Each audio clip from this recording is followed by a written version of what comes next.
Hello folks and welcome back to I Remember, the Gamer Logic show where I talk about some of my favorite video game memories from the past. And on this edition of I Remember, we are talking about one of the first RPGs I can remember playing, Dragon Warrior.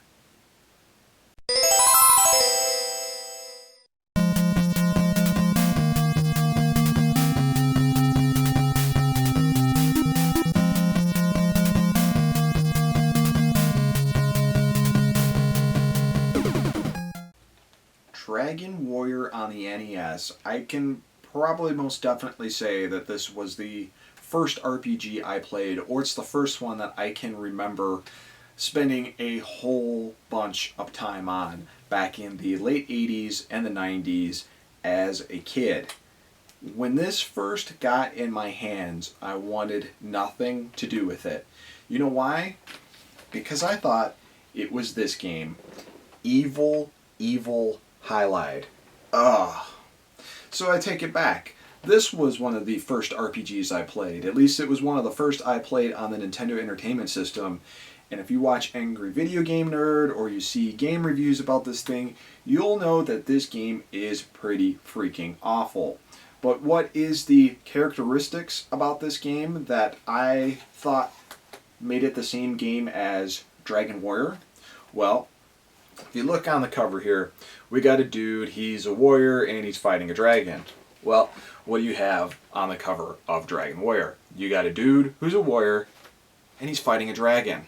And when you look at the back of the Dragon Warrior box, it has that highlight look to it. You see the grid, you see the top-down view, and you go, oh god, this is just another highlight. Thankfully, it wasn't a highlight, but to a kid at my age who played this, rented it from the video store, and had a terrible experience with it and couldn't wait to take it back to get something different, you can imagine how horrified I was when my mom's friend brought a whole bunch of games and we weren't home, we were out with my dad, and what game does my mom decide to keep for us? Dragon Warrior. So what's the first thing I do when I look at the cover to Dragon Warrior? Oh god, this is highlight. And I flipped through the instruction manual. This is highlight all over again. This is going to be terrible. After a few hours of getting over the fact that it might be a little better than highlight, or I should at least try it out because hey, it's a new Nintendo Entertainment System game that I can try and at least do something different with, I pop it in and I'm greeted with this awesome, majestic Dragon Warrior / Dragon Quest now theme music, and I was like, okay, this already sounds a little bit better than Highlight. I don't even think Highlight had music. If it did, I completely blocked it out of my head.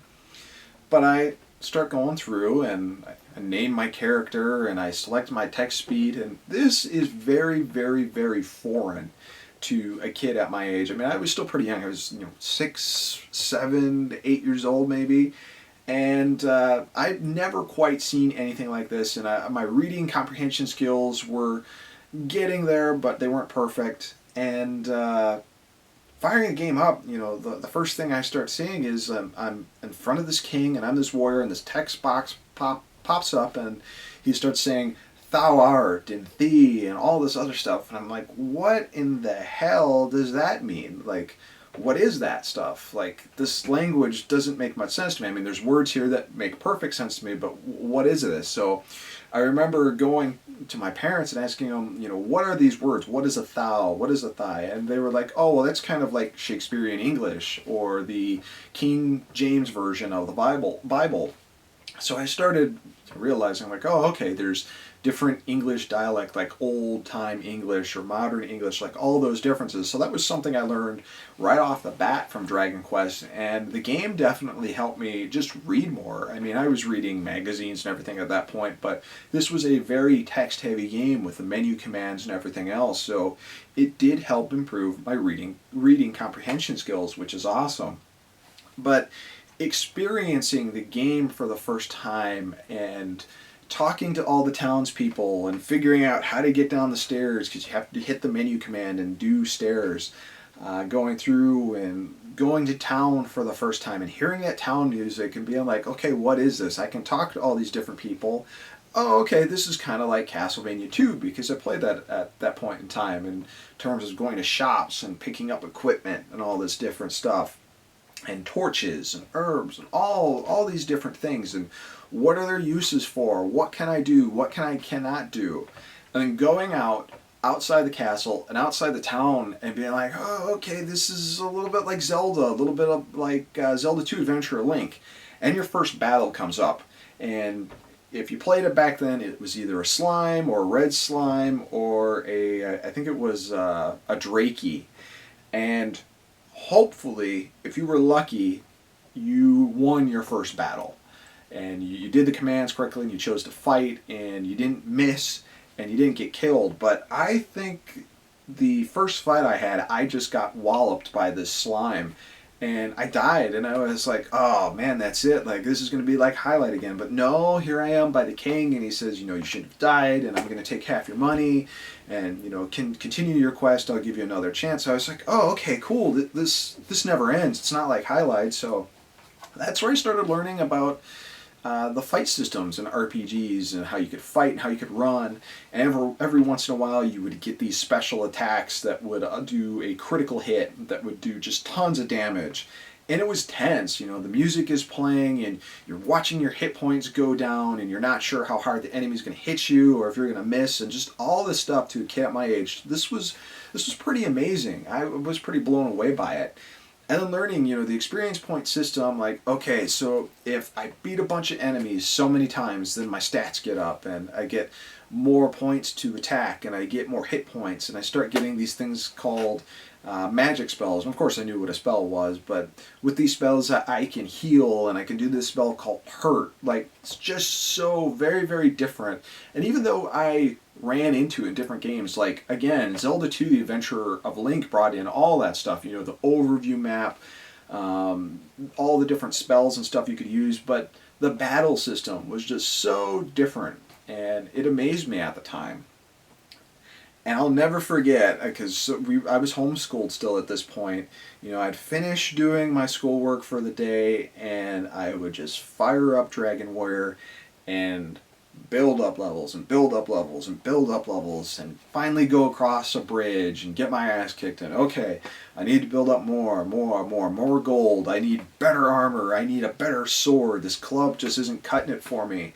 And you kept doing that, and eventually you would get lucky sometimes and you would make it to another town and be like, oh, okay, what does this town have? Oh man, they have better weapons. Oh, this town has keys. I can finally open doors, and now I gotta save enough gold for this, and I have to have enough gold for a torch so I can go in these caves and explore these dark places. Like, that was so cool to me and so original. And even though we got this game so many years later. I think it was 1989 we got this, and by the time this came out in North America, I think Japan already had Dragon Quest IV, which completely blows this game out of the water. But for us on the Nintendo Entertainment System, we never saw anything like this. Now, if you were a PC player, you probably played Wizardry or you played Ultima, and a lot of those PC players that are older than me and have experienced those games, they crapped on Dragon Quest like crazy, and I never really understood why, but we'll get to that in a bit. What are my most memorable moments of Dragon Quest? Dragon Warrior. See, now I'm calling it Dragon Quest. The first one, off the top of my head, is saving the princess. You know, you're going through town and you're talking to all these people and they're saying, oh, the Dragon Lord kidnapped the princess, and you're thinking, oh, she's probably at the end of the game. And finally having enough power to go through these caves, and suddenly you find out that, oh my god, there's the princess. And you go to open the door and there's this huge dragon there that you got to fight, and he's tough. And you beat him and you save the princess and you take her back to the king, and it's just this cool celebration. And then there you go, you got another character that's there that you can talk to, and then she gives you the thing called I think it's Gwendolyn's Love, which you actually use later in the game to find a certain item in the game, and I think that's Edric's Token, which you actually need to advance in the game. But that was a really cool feature. The other cool moment was that Dragon Warrior was full of secret weapons, as well as certain items and certain things you needed to progress to actually get to the island where the Dragon Lord, the main enemy of the game, lurked.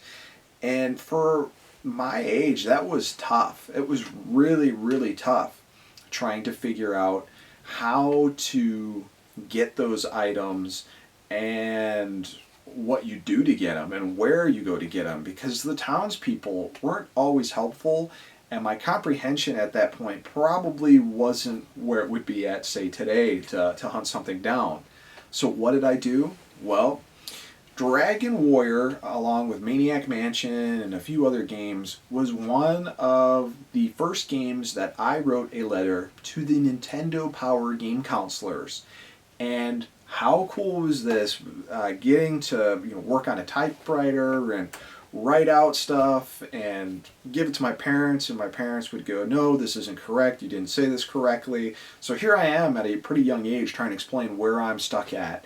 And then I finally completed this letter and sent it off to Nintendo Power. And I guess I was automatically expecting a reply, but at my age now, I guess it's kind of weird that a couple weeks later, I get a envelope from Nintendo that says from Nintendo, which blew my mind as a kid. That was so exciting. And I opened it up, and here was this letter. And I wish I would have kept these. But here was this letter on a Nintendo letterhead, and it was from a game counselor, and he told me exactly what to do with some of my questions. For example, I was looking how to find the, not the Staff of Ages, but there's a certain staff you're looking for in the Rainbow Drop, and all this different stuff. I was asking questions on how do I get this stuff. And they gave me an answer. They explained exactly how you do it, and because of that, I was able to progress through the game. So that was pretty amazing, and I think I wrote like 2 or 3 more letters to them just because I still didn't have all the answers I needed to beat this game. Now, talking about Nintendo Power, that throws up another interesting point, a little interesting history about the game of Dragon Warrior. At one point, like I said, we borrowed the game from one of my mom's friends. They wanted it back, and we had to give it back to them, and that sucked because it took a long time to get as far as we got and get all the experience points that we needed. Well, around this time, Nintendo Power was actually running a promotion for their magazine. If you subscribe to Nintendo Power for, I think, for like $20, you would get not only 12 issues, I think it was that time, of Nintendo Power, but you would also get Dragon Warrior. You would get the whole Dragon Warrior game along with all these extras like an explorer's guide and all this stuff for $20. And that was an amazing deal, especially considering we either borrowed games or rented them. So how could you go wrong with that? My sister was also super into Dragon Warrior. She used to play it with us all the time. And that was a rare occasion on what game she would play with us. And she was like, I just got some birthday money or something like that. Let me ask Mom if we can get the Nintendo Power. We'll get Dragon Warrior. We'll have Dragon Warrior forever. All right, awesome. And my mom said no. I guess my sister had something she had to pay or something she had to put money to, so she said no, and we were all upset and pretty mad. And we missed that opportunity, but I'll never forget the commercial, and I actually tried to hunt down the commercial for you guys on YouTube, and I couldn't find anything. But I think it was a dude in armor and a helmet, and I think he was like riding a dragon, or he was riding a horse or something, and he was trying to sell you the Nintendo Power Dragon Warrior subscription special. And man, what a bummer that we couldn't do that. That would have been really awesome. But not to despair, because a few months after that promotion ended, we went to a video game store that was a few towns away from us, and they rented video games as well as selling used video games. And what did they have? Cartridge only, mind you, for $15, Dragon Warrior. So as you can imagine, seeing the game and seeing an opportunity to get it, we begged and begged and begged our dad to let us pick up the game, and he bought it for us, which was pretty cool. And my mom was happy too, because I think we were really giving her some grief for not letting us get that Nintendo Power subscription. But we finally had our own copy, And I wrote those letters to Nintendo Power, and I had all the information I needed. And through finally having my own copy and finally having all the information through Nintendo Power, I finally was able to get to the castle where the Dragon Lord lurked. And I'll remember going down all the dungeons, down and down, deeper, deeper, and the music is getting more and more deep and pitched differently and creepier. And I get to the Dragon Lord, and I talk to him, and he says, "Join me." You know, kind of like the Darth Vader, Luke Skywalker deal. Join me. Whoa. That's another crazy thing you didn't see in a video game at that point. None of the video games I played that give you the option. I can join with the Dragon Lord? Holy crap. What am I going to do? I'm going to say yes. This guy like has all these monsters and stuff. What am I going to do? So, you know, I remember reading the text saying that he was going to put me to sleep and that when he needed me, he would summon me again and that half the world was mine. And then the game ended. You got that red color that usually signified you were dead. So I was like, oh, well, that kind of sucks because now I got to go through this dungeon again. But whoa, like, that's crazy. What a choice. I remember going to my dad, telling him, like, you can join the Dragon Lord, like, the Lord of all evil, you can join him. And my dad was like, whoa, that's kind of crazy. But ran back downstairs and reset the game, went through, fought the Dragon Lord, and told him no, obviously. And I beat him, and you go back to the kingdom and you celebrate, and the princess says she wants to travel with you, and you tell her yes. And there you go, the town celebrates, and all is well. And it was a huge, huge accomplishment to actually be able to finish that game after all the time we spent on it, after having to re-level everything again. It was amazing, and one of my favorite NES game memories. I haven't played it in a long, long time, right? And hearing the latest episode of Retronauts, they actually talk about the entire Dragon Quest series. So I thought, what a great time to go back and reminisce and do an I Remember about Dragon Warrior. So I decided, let's grab some footage for this game. I'll pop it into my Nintendo, and I'll use the Game Genie, and I'll use a quick experience code and everything, just so I can kind of blaze through the game. As much as I love my memories of this game kind of sucks. I can see now why the guys who played Ultima and the guys who played Wizardry crapped all over this game, because this is not a great game. I mean, come on, it was an early Famicom, it was one of the first RPGs, so it's easy to say, why it's not great. But this game has not aged well, and for someone growing up now who totally hates random encounters, 90% of this game is all random encounters because you have to grind. You have to grind like crazy. And the enemies do not give you tons of experience points. Even the heavier hitter ones, you really, really, really have to invest time into this. And now I remember something I used to do to my little brother because it took so long to actually raise experience. I used to convince him to play Dragon Warrior for hours and hours and just fight enemies over and over again just so we could get high levels and get through the maps easier. I was like the equivalent of me putting my little brother through slave labor. So, sorry, Matt. But, man, just popping it in, and the Game Genie code I used would get me 255 experience points every time I would fight a slime, a red slime, or a Drakey. And I got to level 16, and most people recommend that you can beat the game at level 20, and I was getting my ass kicked by like mid-level stuff. Like, they do not give you a lot of hit points, they do not give you a big margin for error. You really, really have to level up in this game to get anywhere, but there's not a ton to do in this game. I mean, other than rescuing the princess and grabbing these major items, if you know where they are, you could blow through this game pretty easy if the experience point system, the leveling system, was a little bit more forgiving, but it's not. And after getting blown away by an enemy that I basically leveled up a ton, even with Game Genie code, took some work, man, like, talk about unforgiving. And I never played the second one, but I hear that was even worse. Like, you just get walloped by enemies in that game.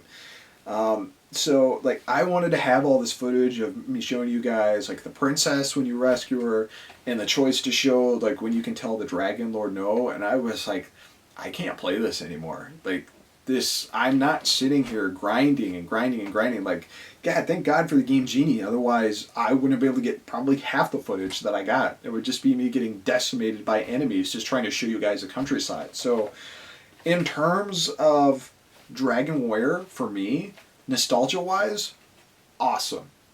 Great memories, lots of time spent on it, and lots of different memories resulting from this game by itself. But as a game now, I would not play this again. Cool to have, I would not play it again.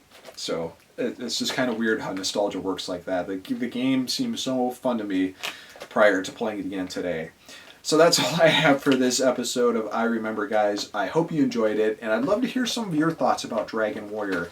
If you played it back when it first came out, did you guys play Ultima or Wizardry and then play Dragon Warrior like, man, this sucks? Or if you play it and have played it recently and you have fond memories of it, you still think it's great, because I do not think it's great, but that's my opinion. Thanks for watching, guys.